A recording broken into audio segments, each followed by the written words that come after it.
একসময় একে অপরকে বলতেন, আমি তোমাকে খুব ভালোবাসি। বলিউডের এই দুই তারকার বন্ধুত্ব ছিল ঈর্ষণীয়। ৪৫ দিনের বিশ্ব সফরে আরো গভীর হয়েছিল সেই সম্পর্ক। কিন্তু অল্প সময়ের মধ্যেই সবকিছু বদলে যায়।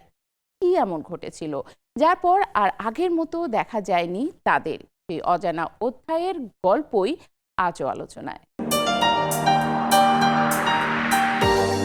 বলিউডের সবচেয়ে আলোচিত বন্ধুত্বগুলোর একটি ছিল রানী মুখার্জি ও ঐশ্বরিয়া রায় বচ্চনের সম্পর্ক। একসময় তারা শুধু সহকর্মী ছিলেন না, ব্যক্তিগত জীবনেও ছিলেন দারুণ ঘনিষ্ঠ। একে অপরকে প্রকাশ্যে ভালোবাসার কথা বলতেন, ভবিষ্যতে চিরকাল বন্ধু থাকার অঙ্গীকারও করেছিলেন। কিন্তু সেই বন্ধুত্বই কিভাবে ধীরে ধীরে দূরত্বে বদলে গেল? পুরনো এক সাক্ষাৎকারে ঐশ্বরিয়া জানিয়েছিলেন, একটি আন্তর্জাতিক কনসার্ট ট্যুরে টানা ৪৫ দিন একসঙ্গে কাটানোর পর তাদের বন্ধুত্ব আরও গভীর হয়ে ওঠে। বিভিন্ন দেশে সফর, একসঙ্গে পারফরমেন্স, একই টিমের সঙ্গে কাজ, সব মিলিয়ে একে অপরকে খুব কাছ থেকে জানার সুযোগ হয়েছিল। এমনকি দুই পরিবারের সদস্যরাও সেই সফরের অংশ ছিলেন। ঐশ্বরিয়ার ভাষায় রানী ছিলেন আন্তরিক, সহজ সরল ও বন্ধুত্বপূর্ণ একজন মানুষ। একই ইন্ডাস্ট্রিতে থেকেও দুই অভিনেত্রীর সুন্দর বন্ধুত্ব সম্ভব, তাদের সম্পর্কই ছিল তার প্রমাণ। অন্যদিকে এক অনুষ্ঠানে অসুস্থতার কারণে উপস্থিত হতে না পারলেও ভিডিও বার্তায় রানী বলেছিলেন, আমি তোমাকে খুব ভালোবাসি, আমার জীবনে তোমার গুরুত্ব অনেক, আমরা চিরকাল বন্ধু হয়ে থাকব। সেই বক্তব্যে তাদের সম্পর্কের গভীরতা স্পষ্ট হয়েছিল। কিন্তু সময়ের সঙ্গে বদলে যেতে থাকে সবকিছু।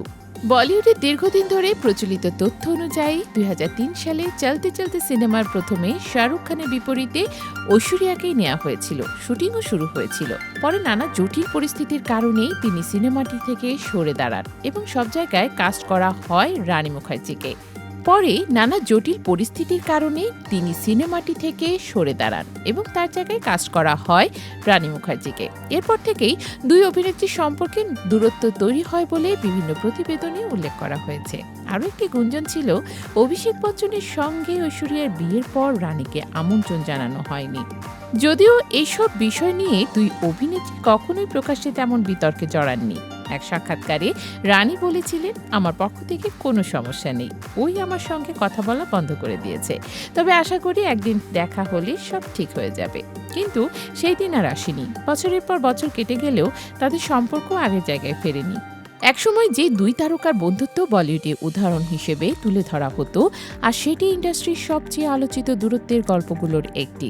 আর তাই আজও ভক্তদের মনে একই প্রশ্ন, একসময় যারা বলেছিলেন আমরা চিরকাল বন্ধু হয়েই থাকব, তাদের সেই প্রতিশ্রুতি শেষ পর্যন্ত কোথায় হারিয়ে গেল?